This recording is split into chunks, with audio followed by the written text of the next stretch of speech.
Hi everyone, I am Margie Lutrago, Blessed 3E. Chapter 8: Historical Research.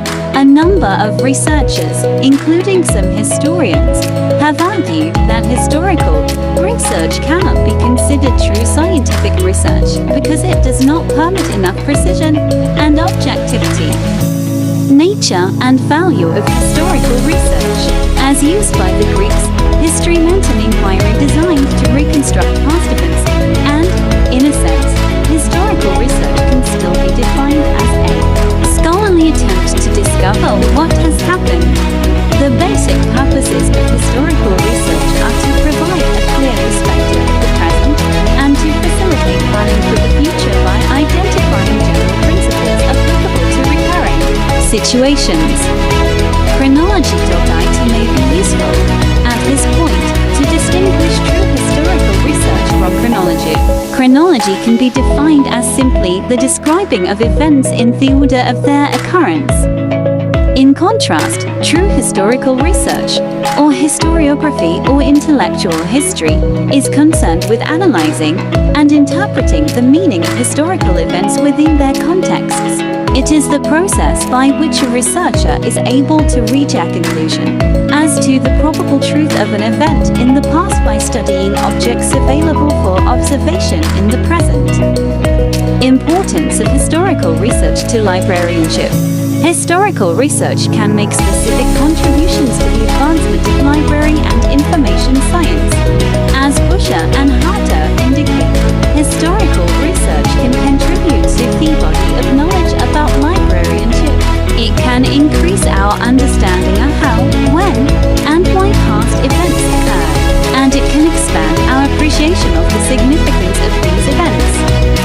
Busher and Harter also quote Harris, was stated that a clear understanding of the historical definition of the functions of libraries may well contribute to increased communication between libraries.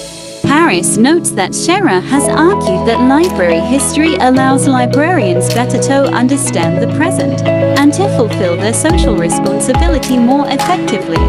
As Gorman and Clayton note, historical research can help to gain historical understanding of the long-term development of library collections, inform budgetary decision-making, provide a basis for decisions concerning services, and inform an investigation of changing information culture.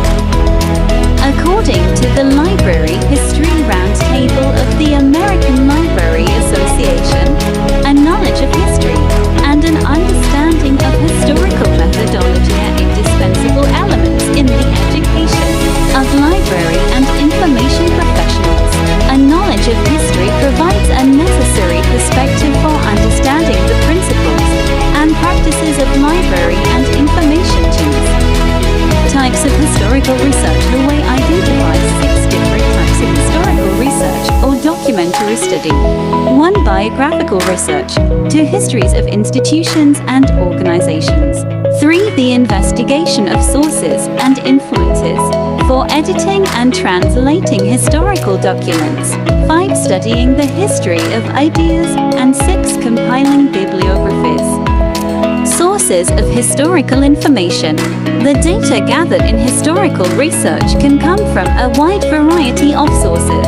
Among the more commonly used are the following. 1. Official records, such as laws, deeds, annual reports of organizations, charters, and so on. 2.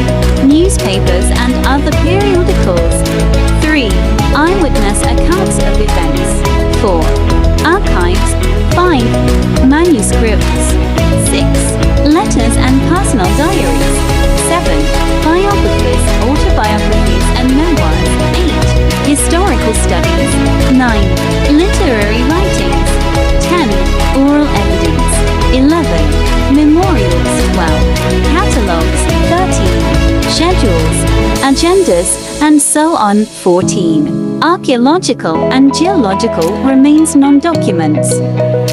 Evaluation of historical sources and selecting specific sources of data for a historical study. it is critical that they be evaluated properly. External criticism, or the gathering of external evidence, is done to determine if a source in fact provides authentic primary data are the author, the place, and the date. External criticism may be used interchangeably with textual criticism and usually takes into account provenance or origin of a document. The researcher should then confirm the validity and reliability of its contents. He or she is concerned, at this point, with what the source says, i.e., its meaning, accuracy, and general trustworthiness. Internal criticism is generally more challenging than external criticism, and it too is often difficult, if not impossible, to achieve with absolute certainty. Basic steps of historical research. Different historians may espouse somewhat different procedures of historical research. In other words, historical research tends to involve the following steps. 1. Identification of a problem of historical significance. 2. Collection of background information. Literature review of the secondary sources. 3. Formulation of a hypothesis when possible, more on this later. 4.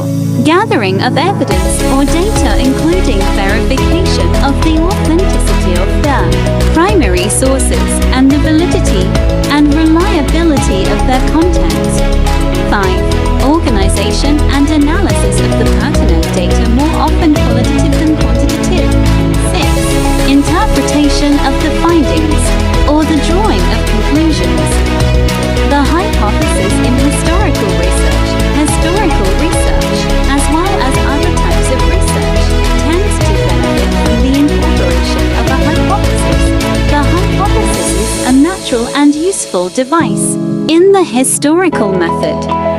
The presentation of findings researcher should take care to be objective and to preserve intellectual honesty. This is not to suggest that historical researchers are more prone to partiality than others, but to serve as a reminder that historical research is often rather subjective in nature, and thus relatively susceptible to researcher bias. Library history. Historical research conducted in library and information science has often been referred to as library history. Shiflett defines library history as a rubric that covers a myriad of topics associated with libraries and other information systems. Systematic bibliographic persons involved in the compilation of systematic or enumerative bibliographies are concerned with the book and other materials as an intellectual entity. The results are one of the following compilations or lists. 1. Universal bibliography, a bibliography that includes everything published or issued in a subject field regardless of date of publication. 2. National bibliography, a bibliography that lists everything published and possibly distributed in a given country.